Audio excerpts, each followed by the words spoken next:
Hello everybody, we are leaving Auburn and heading to Yosemite. We've got a nice long drive ahead of us, and we were getting into a conversation about things that went completely south during Western states. Some of you may have read my race report, but if not, I'll just give you the quick summary. Basically, the worst part of the race for me was climbing up at the Devil's Thumb climb. And I started to feel really nauseous. I mean, it was scorching hot. Your altitude you're still up in altitude at that point. Started to feel nauseous, and usually the thing to do is, for me, put in salt. I didn't have my Himalayan pink salt that I usually carry. We won't discuss that. We won't get into that just now. Always carry an extra. So when I was packing my drop bags, there was Himalayan pink salt sitting out and a couple other things, and Lee was like, well, what about those? And I was like, those are extra. I have my process. Don't bother me right now. And it turned out that was not extra. That was actually the Himalayan pink salt that I needed, and I realized I did not have during the race, which was hugely problematic. But what I did have for the first time was Element. I decided to try some Element. It's 1,000 milligrams of sodium. I thought it could be good to try during this race. So hopefully the road noise isn't too much, when things started to, when my stomach started to turn on me during that climb, I was like, oh, well, I'll use the Element. And so I dumped the packet of Element into my water flask, and instantly I felt so much worse. So much worse. And I got incredibly bad on this climb. And I didn't think that this was going to be something, like when I got to 8, I didn't think that this was going to be something that salted Coke would fix, because I was like, well, I had the Element and that didn't do anything. And for all we have told you guys so many times, like, never underestimate what you could come back from. This is the worst I have ever felt during any race. What did medical think of how you felt? Oh, medical wrapped me up in a huge blanket. Like, they were hovering all over me. Like, so this wasn't just like Carmel didn't feel great. No, I was like violently shivering, and it's like 96 degrees outside, and so, I'm like in the chair, violent and body shutdown symptoms. No, it was bad. But I started to feel better when I had salted Coke. Like, I was like, okay, well, I gotta get in some calories. Usually I could get that down, and I might as well try with the salt. So I had some salted Coke, and after the first cup of salted Coke, I started to feel a little better. So what we were talking about just now is, how does that make sense? Because the Element made me feel worse. And so Lee started to explain this. So I'll turn it over to you, Lee. So once you get low on salt, and you won't notice at higher altitude because your body's dry, and especially in a more exciting race like this, and at higher altitude, because there's not as much oxygen in your blood, because of how hemoglobin works, your big blood vessels in your legs after about an hour dilate as much as they can to get more blood to your muscles. That cuts the blood to your gut because you only have so much to go around. How's it matter?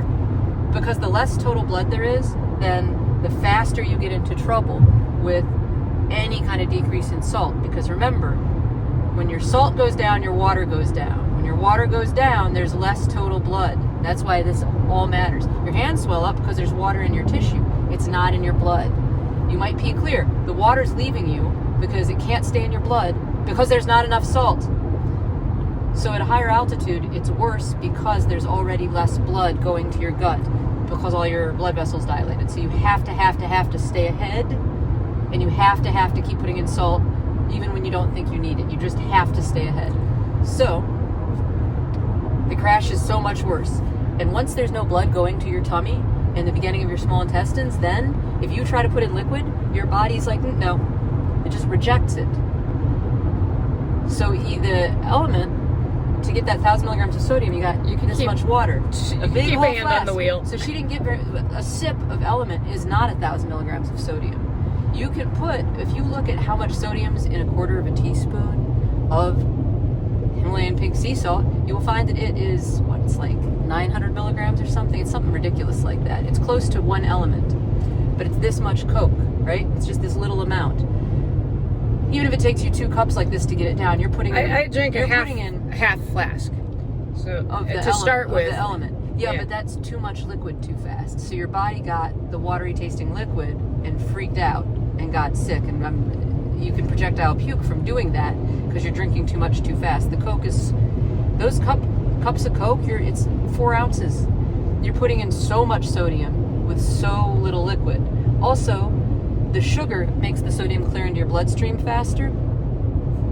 How much sugar is there in Element?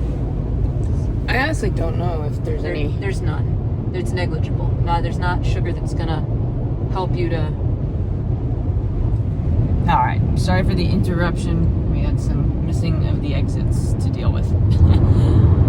Guess that's what happens when you video while you drive.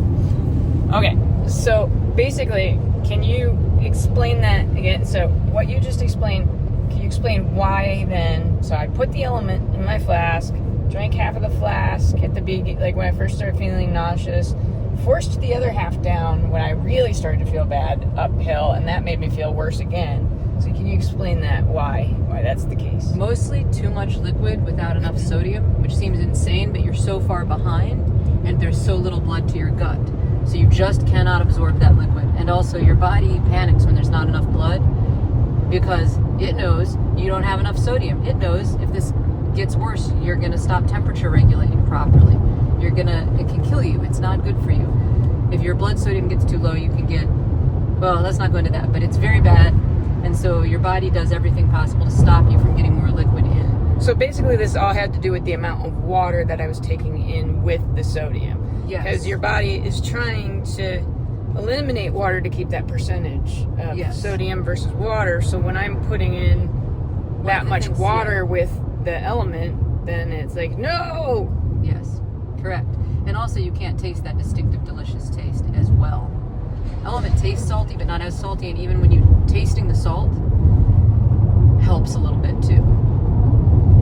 Also though, when you are making effort, there's even less blood flow to go around. So it also helped that you were sitting still at the aid station. So if you had stopped partway up the climb and mixed the element stronger, like mixed it to double strength and managed to get that down while sitting still for 10 minutes, you might have managed to get yourself right with the element. Like it could be done, but you would need to stop moving and hold still and mix it very strong and sip it. That's the only way you're going to do that with element. But you wouldn't have realized how much the liquid was upset. You could probably tell liquid was sloshing in your stomach. When that liquid gets sloshy, you have to get in concentrated salt. That's why the vials are so great, or having like the little baggies, because you can actually put some directly in your mouth, which some of it's absorbing right there in your mouth even. So, and your body detects the sodium, and so it stops freaking out as badly. Now, I don't know if there's, sorry, I'm losing my voice because of all the huffing and puffing and the dry heat. So dehydrated. But, what was I going to say? Oh, I don't know if there's any science to this at all, but the other thing was, so, like I said, I didn't have my Himalayan pink salt, but the volunteers at the aid station gave me some table salt to go. And I tried to sprinkle some of that in, and it was just really gross to me. It was not the same at all. That literally could just be taste that you're used to. I don't know. Like the salts taste different or something? I mean, there could be something else. Yeah. You don't know what you don't know? I definitely... But I don't. It might even just be like a psychological, like I'm so hooked on my pink salt. Now that horrible shivering when it was god-awful hot out, you can get... That's that thing where people are like, oh, I got hypothermic. No, you had low blood volume. So I'm always saying you have to get on your salt when it's hot during the day and you're waiting for night to come to cool off. You're not going to catch up. Your blood volume is low. You cannot temperature regulate, and you will get hypothermia symptoms when it's 90 degrees out. That's why Carmel was wrapped in a blanket. And you can have a much milder version, but you cannot stay warm when your salt's too low and your blood volume's too low. You just cannot. And at higher altitude, it's little tiny differences in blood volume are going to matter more at higher altitude, and when you're a smaller person. So if you're a smaller woman, so you'll see guys be like, no, it's not a big deal. A guy that weighs 180 says that. Smaller women have lower blood volume, period, than men. And at higher altitude, whether you're not used to it, it's more of a problem, all of these things. So that's why I don't know how to get people to believe me. Like, you have to double the salt at higher altitude. You have to, which means you can't wait until you want it. When you are in the humid areas that, like where we live in Ohio, I can just wait till I crave the salt and it's fine. It could be 92 and humid and I can still just wait till salt cravings. I will never do that. At Hard Rock, it could be 70 and I will be doubling my salt from the first hour, because I know that if I do not do that, I'm not going to succeed at Hard Rock. It's going to be hard enough, but it will be the end of the world. Everything's worse. So mainly I wanted to do this. I wanted to drive home really two things from this experience.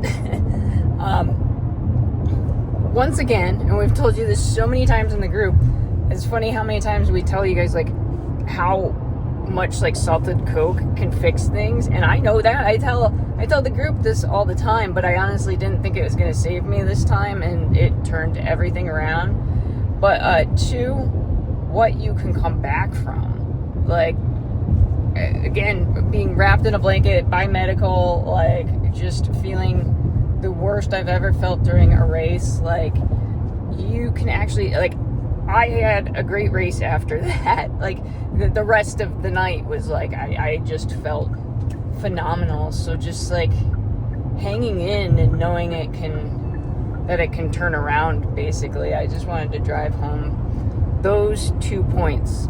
Salted Coke, things can improve. Usually those things are tied together very often. I think that's it. Do you have anything else? Yeah, it is hard to know. So you can't make you believe it can turn around. But believe you're going to come back and tell people, oh, I didn't succeed. And we're all going to be like, well, did you try these things? You're like, well, no, because it was hopeless. Try the things. If the race has not booted you, try the things. Like when it is in the 90s and you are wrapped in a blanket shivering at aid, and you're sick, things have gotten very, very bad. And in a race with tight cutoffs, it is very easy to be at that point and be like, okay, I need a ride down. My people will come pick me up. This is a medical risk. It's whatever. It's not. You just need to try to get things improved. If your pee actually looks like Coca-Cola, then by all means, stop running. But and get hydrated, because if you're throwing up and your pee actually looks like Coke, then you actually have a medical emergency. But most of the time, that's not what's happening. But it is panic-inducing. You feel awful. It's amazing what you can come back from. All right. Bye, everybody. Next stop, Yosemite.